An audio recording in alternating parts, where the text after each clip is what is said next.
இன்றைக்கி நானும் என் ஹஸ்பண்டும் எங்கே வந்திருக்கோன்னு பார்த்தீங்கன்னா, எங்கள் தோட்டத்துக்கு தான் வந்திருக்கோம். தோட்டத்துக்கு போனதும் ஃபஸ்ட்டு வந்துட்டு சப்போட்டா தான் பறித்தோம். எப்பயும் போல் சப்போட்டா பார்த்திங்கன்னா நல்லா முத்தின காயை பார்த்து பறித்தோம்.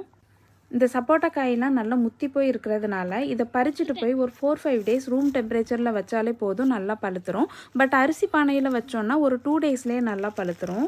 சப்போட்டா பறித்து முடிச்சதுக்கப்புறமா கொஞ்சம் முடக்கத்தான் கீரை பறிக்க போயிட்டோம். ஸோ இதுதான் முடக்கத்தான் கீரை. எங்கள் அப்பாவுக்கு பார்த்திங்கன்னா கொஞ்ச நாளாகவே மூட்டு வலி கொஞ்சம் ஜாஸ்தியாக இருக்குது. அதனால் எங்கள் அம்மா வந்துட்டு இந்த முடக்கத்தான் கீரையை வேக வச்ச தண்ணியை வந்துட்டு அப்பாவுக்கு கொடுப்பாங்க. அதனால் அம்மா கொஞ்சம் முடக்கத்தான் கீரையும் சேர்த்து பறிச்சுட்டு வான்னு சொன்னாங்க. ஸோ அதையும் சேர்த்து பறிச்சுக்கிட்டேன்.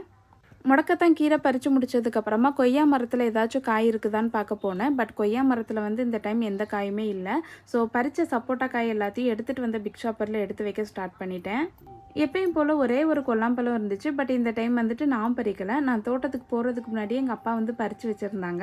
ஸோ இது எல்லாத்தையும் எடுத்துகிட்டு வீட்டுக்கு கிளம்பிட்டோம். டாட்டா.